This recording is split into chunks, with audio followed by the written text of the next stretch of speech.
heavy pressure on Tinubu to start sacking his ministers by the United States. So guys, the US is demanding that Tinubu sacks his defense minister and the minister for state of defense, Metawale. If the US is going to be working with Tinubu, the US is saying, if you want our collaboration, sack your defense minister, sack Metawale, who is also the defense minister for state, that these two people must go. So yesterday we saw the defense minister, or we heard that the defense minister, resigned, tendered his resignation. And Bayo Onanuga was quick to tell Nigerians that it was on health ground that he was resigning. But finally, they've been exposed. The US is the one demanding, putting pressure on Tinubu to sack these two people. Have you not heard that this defense minister is the one that came out to say that where these bandits are, they cannot be bombed?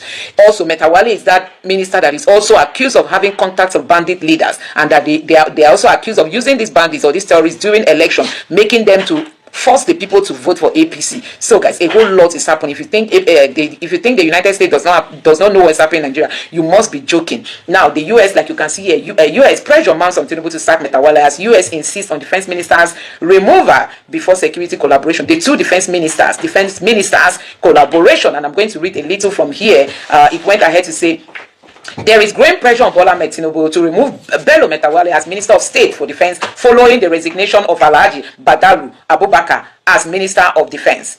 Sahara reporter learned that the United States requested the removal of both Badaru Abubakar and Metawale before it would engage in any collaboration with Nigeria on combating terrorism and banditry. So guys, the United States is saying these two people must go before we can even think of start collaborating with you guys. So guys, we all know that people have been accusing some of these northern politicians that they are the ones shielding the Fulani terrorists, and that is why they go unprosecuted, unarrested. Even if you arrest them, before you know it, in Abuja they've released them. Nobody knows who is giving that order. People have also argued that no matter what the Fulanis do, they hide in army barracks, they camp near army barracks. Despite the atrocities, they are never arrested. So guys, you can see that there are powerful people protecting these people. Also, people have also wondered why Ribadu was also not included in this list. Don't forget that before now, like you can see here, Christian youths demanded that the Tinubu's government sacks Ribadu because there have been all these speculations, him being accused of aiding this whole and is protecting them. Dati Baba said something like that. Even El-Rufai has also accused the method of this repentance, that he is the advisor to the Tinubu's government. Nigerians are wondering why was he not included in the list that the US is asking for them to resign before they can work with Nigeria. Now, let me even shock you. Nuhu Ribadu visited parents of those that were abducted in Niger State from the Catholic school. And guess what? This is what he told the people there that has been causing a whole lot of buzz. He said, your children are doing fine and will be back soon. NSA Ribadu tells parents of kidnapped St. Mary's people. And also, this other headline still said the same thing. Abducted Niger school children are doing fine. They will return. And Nigerians have also backfired him, asking how did he get the information that these children are doing well and they are going to be reuniting with their family soon. Now, let me share with you some of the reactions coming from Nigerians. This person here said, of course, doing fine in the five-star hotel in the forest.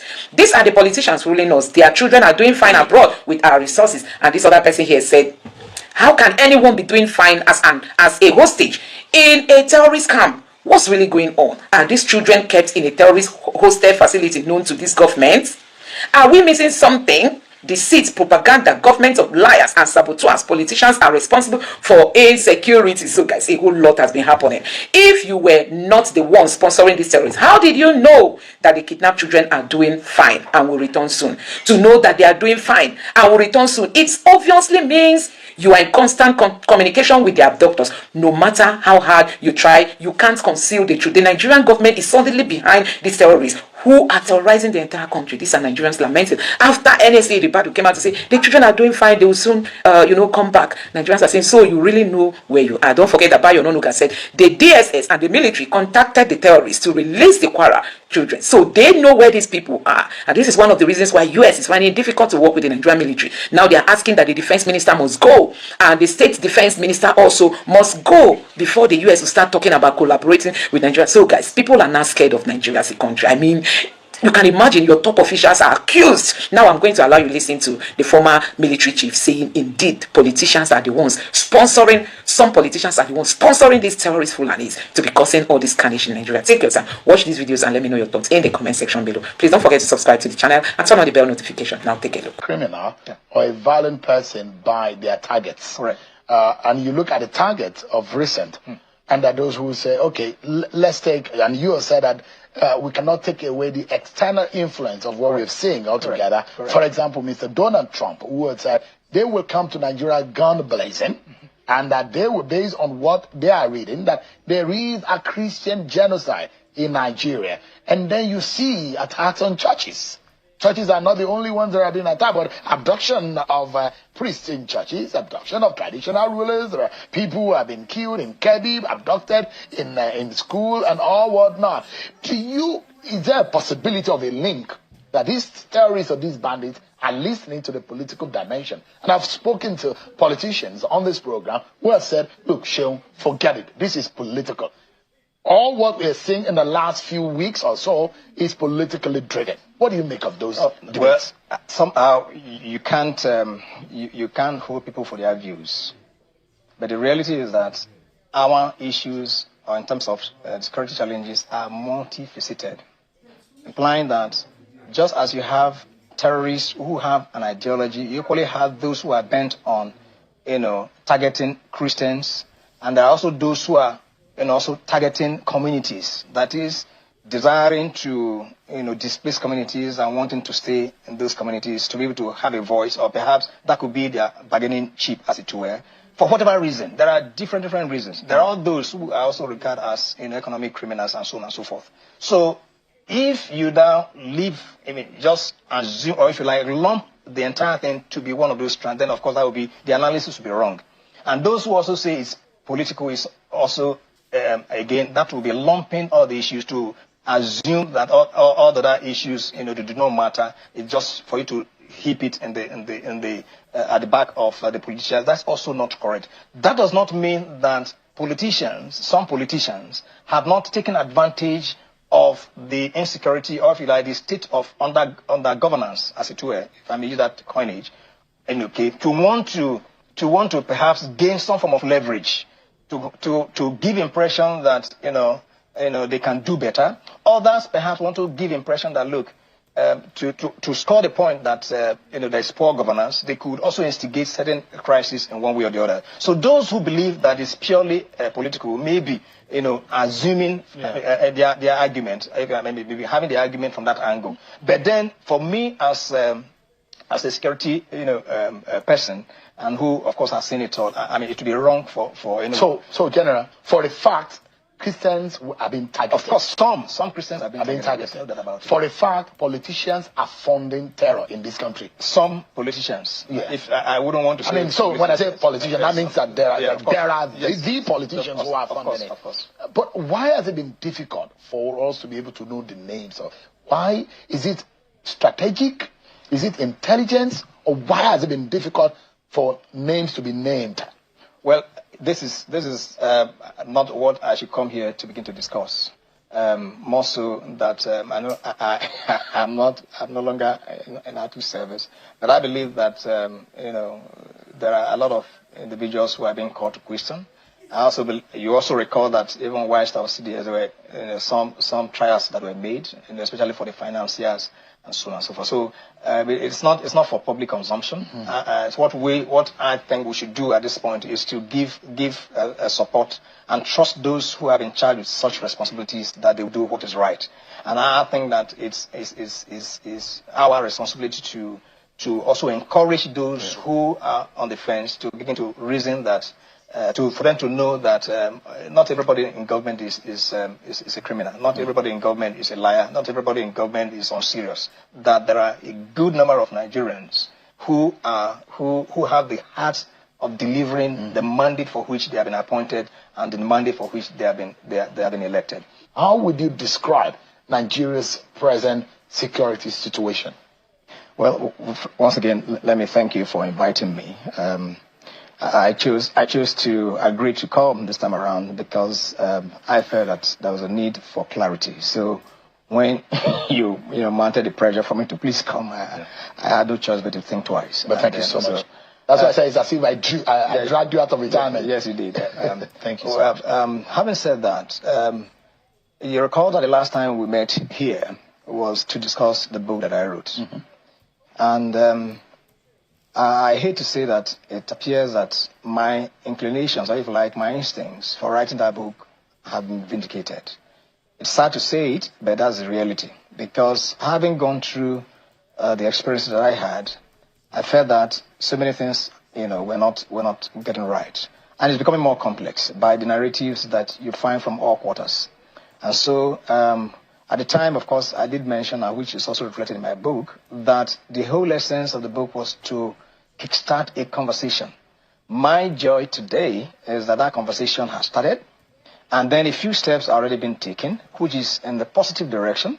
But of course, there are others which do not need to come to the public glare, which need to be strengthened as we go forward. So I'm delighted that, I believe that in no distant future, we should see a clearer direction and, of course, greater hope, for safety and security of our people.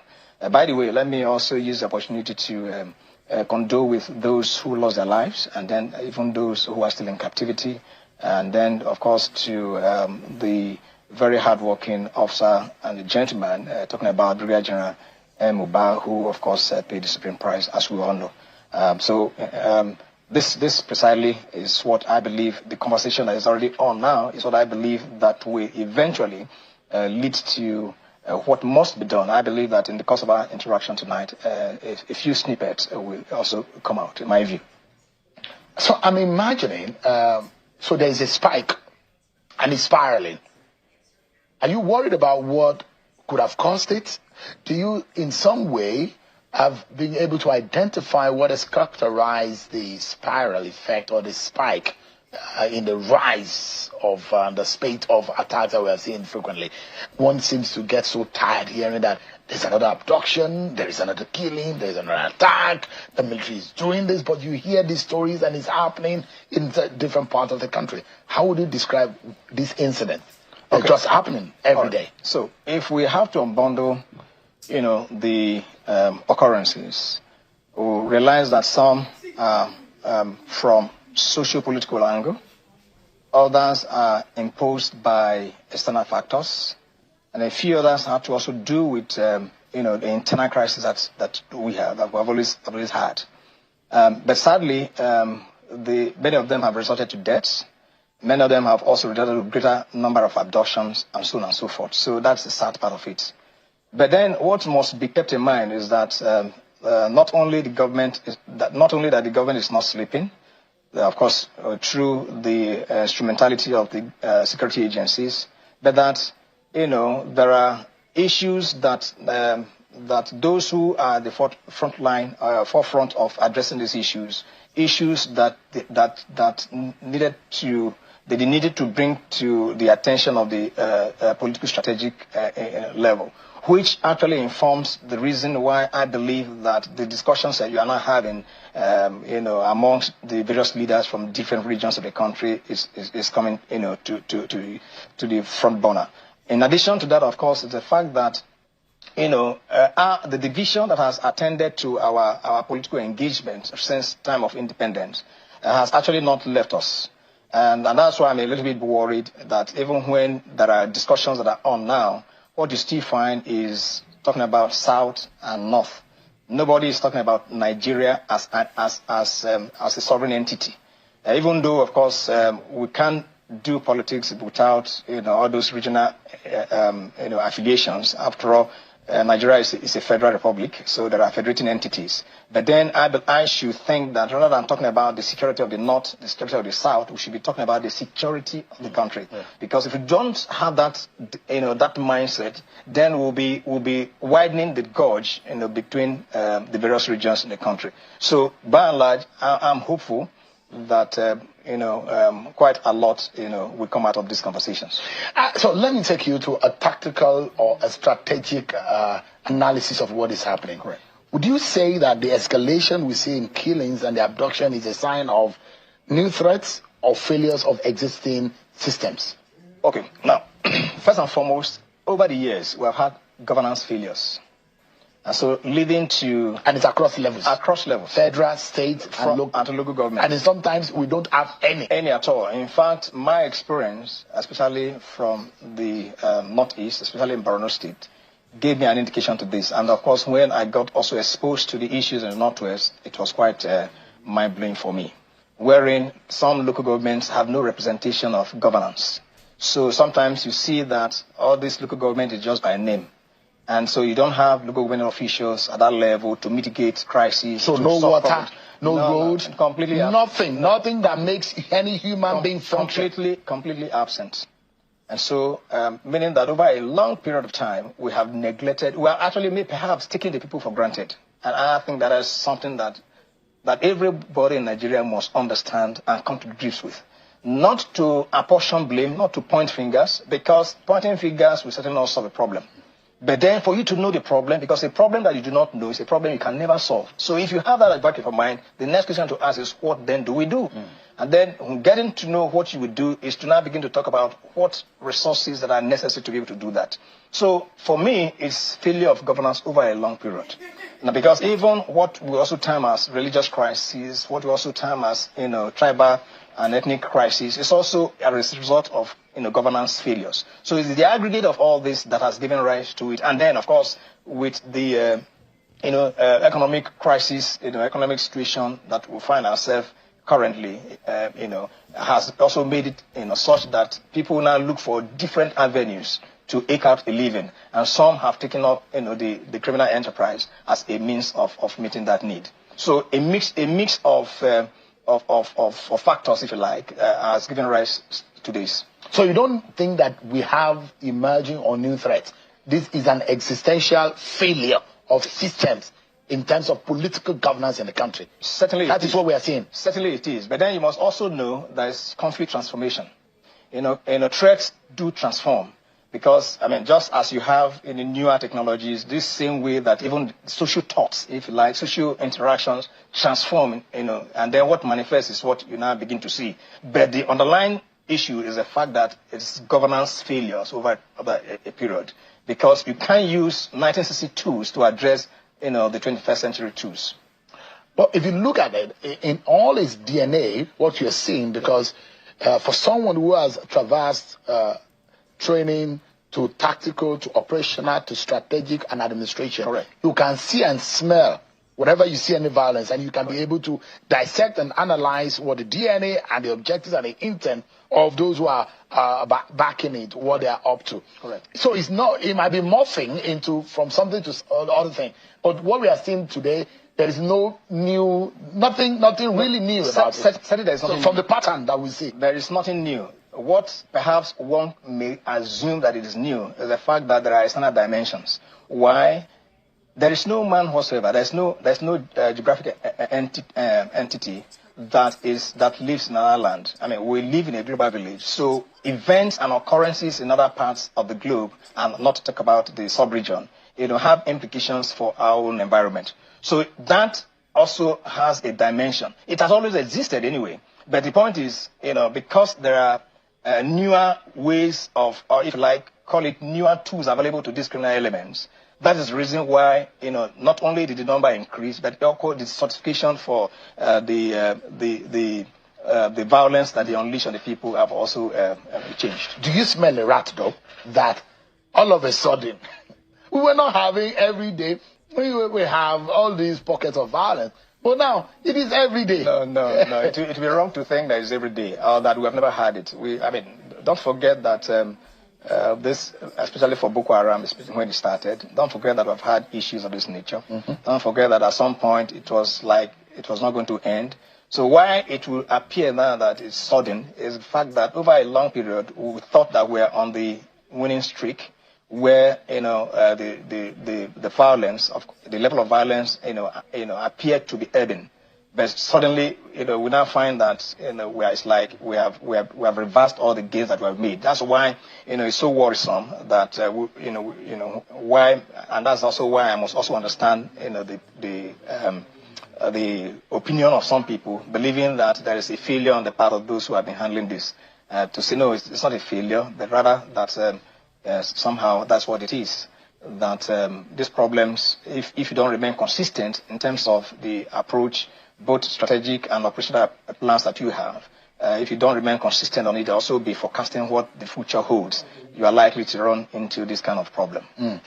So, there are a few abductions, terrorist attack, but it does look that the bandits, they found their way in the southern they're moving southwards in the middle belt, in the north central part of the country, and you see their movement. It tends to look like they are now moving towards Ekiti, Osun, and the Kogi axis, because they are now in the Kwara, in the southern part of Kwara, the Ifelodun, the Ekiti, Repodun area, and towards the Yagba area axis of Kogi, moving southwards. It tells you something. When you see that kind of pattern, and you draw the map, and you look at it on the board, and you look at how these patterns are growing, and these incidents are happening, what does it tell you? What story can you be able to extract from it? Okay, first and foremost, let's understand that Boko Haram, let's take Boko Haram as the basis of our analysis. Mm-hmm.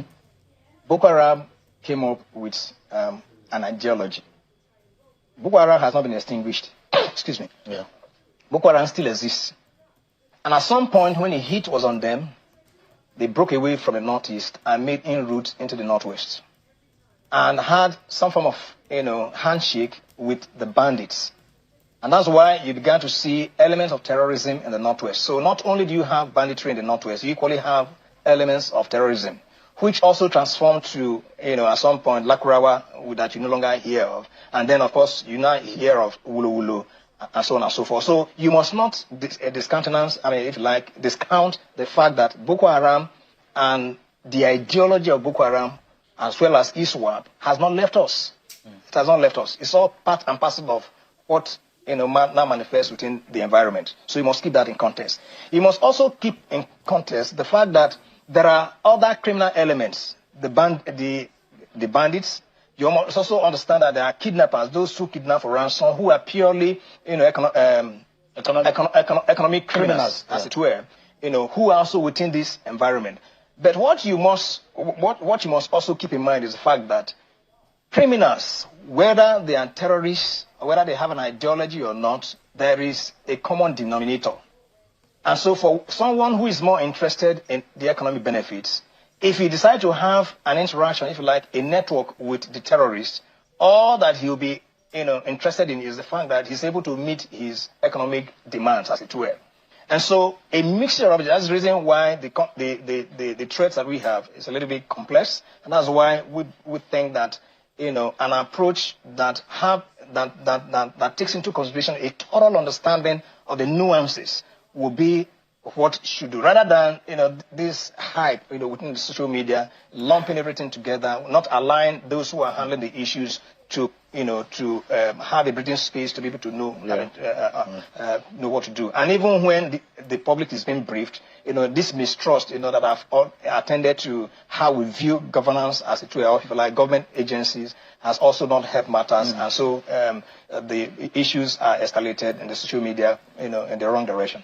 There are those security experts who say you can figure out in a way the intent of a criminal or a violent person by their targets. Correct. And you look at the targets of recent, and there are those who say, okay, let's take, and you have said that we cannot take away the external influence of what we're seeing altogether. Correct. For example, Mr. Donald Trump, who had said they will come to Nigeria gun blazing, and that they will, based on what they are reading, that there is a Christian genocide in Nigeria. And then you see attacks on churches. Churches are not the only ones that are being attacked, but abduction of priests in churches, abduction of traditional rulers. There are people who have been killed in Kebbi, abducted in school and all whatnot. Is there a possibility of a link that these terrorists or these bandits are listening to the political dimension? And I've spoken to politicians on this program who have said, look, Sheung, forget it. This is political. All what we're seeing in the last few weeks or so is politically driven. What do you make of those debates? Well, somehow you can't hold people for their views. But the reality is that our issues, or in terms of security challenges, are multifaceted, implying that just as you have terrorists who have an ideology, you equally have those who are bent on, targeting Christians, and there are also those who are also targeting communities, that is, desiring to, displace communities and wanting to stay in those communities to be able to have a voice, or perhaps that could be their bargaining chip, as it were. For whatever reason, there are different reasons. There are those who are also regarded as economic criminals and so on and so forth. So if you now leave, just assume, or if you like, lump the entire thing to be one of those strands, then of course that would be, the analysis would be wrong. And those who also say it's political is also, again, that will be lumping all the issues to assume that all the other issues, they do not matter. It's just for you to heap it at the back of the politicians. That's also not correct. That does not mean that some politicians have not taken advantage of the insecurity, or if you like, the state of under governance, as it were, if I may use that coinage, to want to perhaps gain some form of leverage, to give impression that they can do better. Others perhaps want to give impression that, look, to score the point that there is poor governance, they could also instigate certain crises in one way or the other. So those who believe that it's purely political, maybe assuming their argument, maybe having the argument from that angle. But then, for me, as a security person, and who, of course, has seen it all, it would be wrong for So, General, for the fact Christians are being targeted. Of course, some Christians are being targeted. For a fact, politicians are funding terror in this country. Some politicians. Yeah. If I wouldn't want to say. So when I say politicians, that means that there are the politicians who are funding it. Of course. But why has it been difficult for us to be able to know the names? Why is it strategic? Is it intelligence? Or why has it been difficult for names to be named? Well, this is not what I should come here to begin to discuss. More so that I know I'm no longer in active service, but I believe that there are a lot of individuals who are being called to question. You also recall that even whilst I was there were some trials that were made, especially for the financiers and so on and so forth. So it's not for public consumption. It's what I think we should do at this point is to give support and trust those who have been charged with such responsibilities that they will do what is right. And I think that it's our responsibility to also encourage those who are on the fence to begin to reason that. For them to know that not everybody in government is a criminal. Not everybody in government is a liar. Not everybody in government is unserious. That there are a good number of Nigerians who have the heart of delivering the mandate for which they have been appointed and the mandate for which they have been elected. Yeah, Nigerians can be very certain that our conversation is going to be operation strategic and, of course, in some way progressive, in the sense that we want solutions. Correct. And I will bring a perspective of these governors and monarchs, what they're saying, and whether or not it meets some of what you think could work. But before we go on that break, I will break down our operational assessment into 4 areas. And I'd like you to tell me which is our biggest gap here. Intelligence, manpower, equipment, and coordination. These are areas I imagine, in my mind, and you are the expert here, that could help us to be able to win any kind of war. Intelligence, you need it. Manpower, very necessary. You need to train. You need to have the necessary and the required number of boots on the ground. The equipment, you need the wherewithal to be able to do it. Coordination is another thing because you have different arms of it. Which of these 4 areas do you think is a gap or the biggest gap? Okay. There are gaps in all, but at different degrees. And I don't know how much time we have to be able to disaggregate. Where do you think the one with the big that you fear the most has the biggest? So I have my greatest challenge will be the manpower and equipment.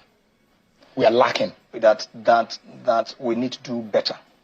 That we need to do better. But again, I also believe that the public does not need to know the manpower and equipment disposition.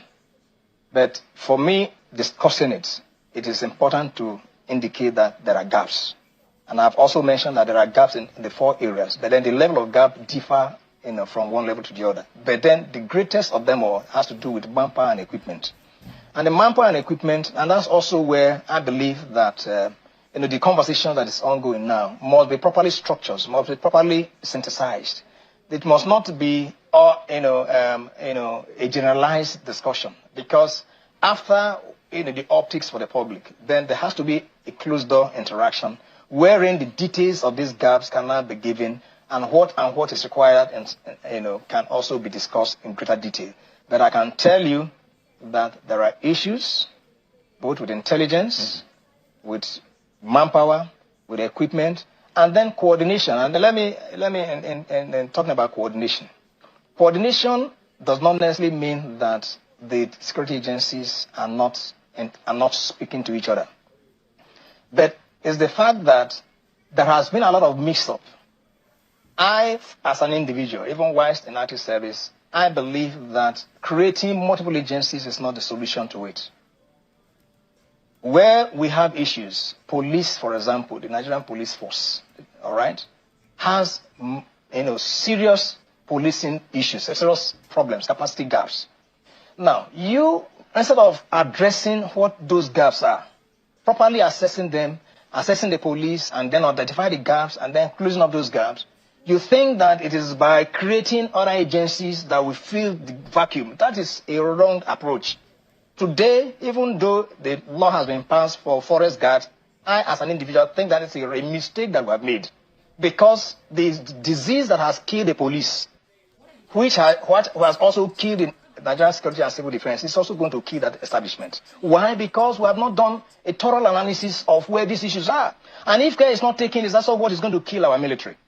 Because we are not taking time to listen, to understand what these problems are, and then solve them. Each time people keep talking about money, so much money has been released, so much budget, I said, look, you get it wrong. The volume does not equate to efficiency. The volume of money that you spent last year to perhaps feed 10 people, certainly cannot be the same volume you are using this year, and it might not be for what you're going to do for next. After all, last year, what is the cost of a bag of rice? So it is from that context that you do not use volume of cash in terms of the size of the budget to determine what effort has been made in any area. Even though it is important, but that shouldn't be this the single index of analysis. There has to be other things that you must aggregate into the equation. So guys, there is a breaking news here. State House press release by Bayo Ononuga. President Tinubu nominates General Christopher Musa as the new Minister of Defense. I hope he's going to do his job. Let me read this and we take how Nigerians are reacting to that story. This Bayo Ononuga wrote and said President Bola Tinubu has nominated General Christopher Wambi Musa as the new Minister of Defense. In a letter to Senate President Godswill Akpabio, President Tinubu conveyed General Musa's nomination as a successor to Alhaji Mohammed Badaru Abubakar, who resigned on Monday. General Musa, 58, on December 25th, in a disguised soldier. He's a distinguished soldier who served as Chief of Defense Staff from 2023 to 2025. He won the Colin Powell Award for soldiering in 2012. Born in Sokoto. He's from Sokoto, 1967.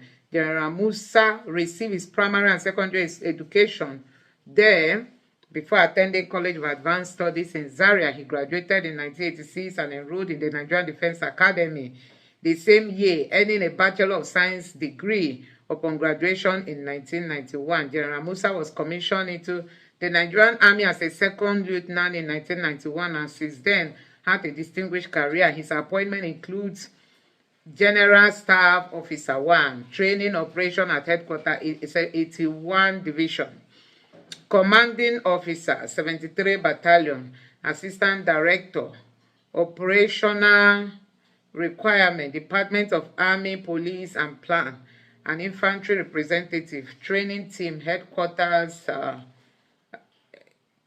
Training Team, Headquarters, Nigerian Army Armor Corps. In 2019, he served as Deputy Chief of Staff, Training Operation, Headquarters Infantry Center and Corps, Commander Sector 3, Operation Lafia Dole, and Commander Sector 3, Multinational Joint Task Force in the Lake Chad region. In 2021, General Musa was appointed Theater Commander, Operation Hadinkai. He later became commander of the Nigerian Army Infantry Corps before being appointed Chief of Defense Staff by President Tinubu in 2023. It further reads, in the letters to the Senate, President Tinubu expressed confidence in Musa's ability to lead the defense ministry and further strengthen Nigeria's security architecture. Bayo Nonoga wrote this, and let's see how Nigerians have been reacting to this. But it was under his watch that the military has not really been performing, although some people say he can perform. Let me not forget who started Boko Haram in Nigeria. Alimadu Sharif and what is it called? Alimadu Sharif and Shetima being accused for that. This person said, bandits getting ready to split themselves into different states. Hope you are ready. No illegal movement. Mind where you go. Nigerians, you need to see militants everywhere. You need to see their population. These are really jihadist fighters. The video I'm looking at now. Oh my God. This person say excellent appointment. Another person say really. Some Nigerians are happy, some are not happy. The person say a round peg in a round hole. I commend Tinubu for this. It's now time for President Tinubu to tell Metawale to write his own resignation letter. He can copy the sickness reason. He can copy the sickness reason, all right, that he needs to take care of his very large family. As for Metawale's replacement, we can get a more politically inclined person from the south, so as to help General Musa navigate the political angle of the work of the ministry. General C. Musa, the defense ministry he leads, and Nigeria in general be victorious. Okay, this person is praying for Musa to succeed. Let's see how other Nigerians are. And it's funny how someone that was CDS and nothing changed on security, then you now nominated the same person for Minister of Defense. Is Nigeria not a funny country? Using same people and expecting a different result. Some Nigerians are saying, he listened, he acted. Okay, that he listens. Okay, this person is praising Tinubu, and Tinubu listens.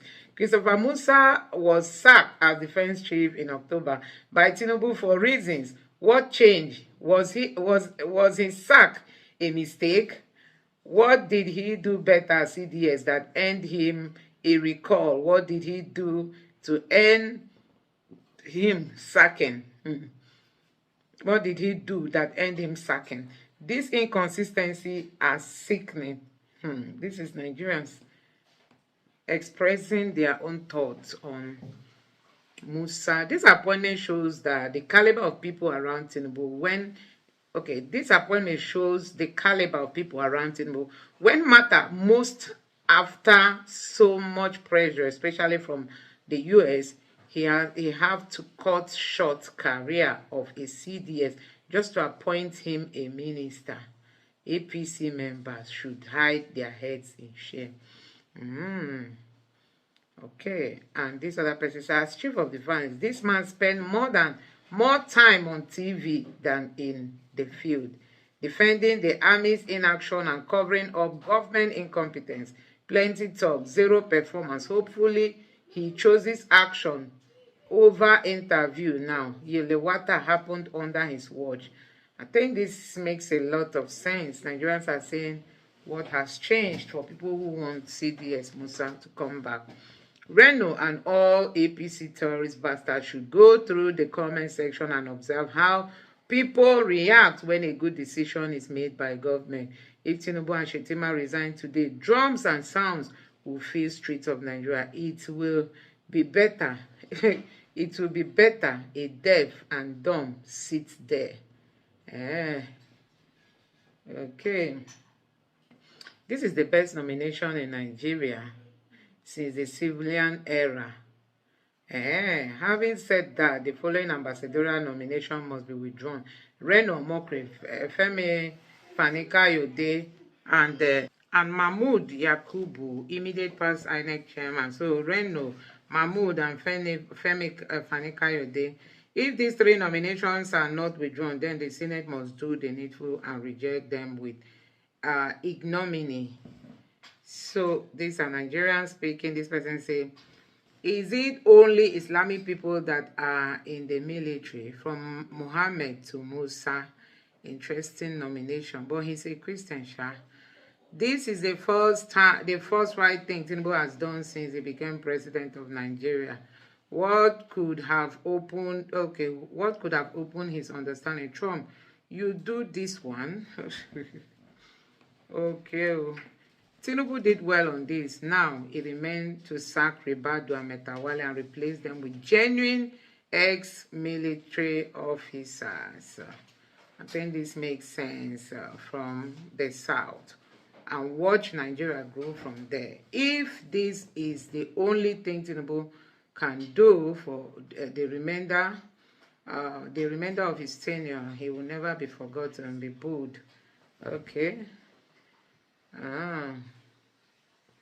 That's what this person is saying. Okay, let's see how it goes.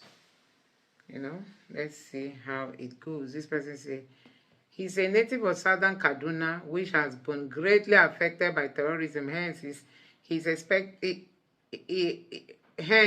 it is expected of him to go hard on terrorists and crush them. He has not crushed them all this while. What would change? I said it, Nigeria loved this man, I swear.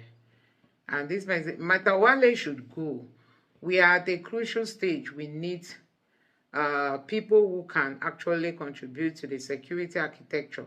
We need an all-out offensive on those bastards in the bushes. Interesting days ahead. Metawale has to also go and an ex-serviceman appointed from Air Force, a neutral that's not subject to caliphate.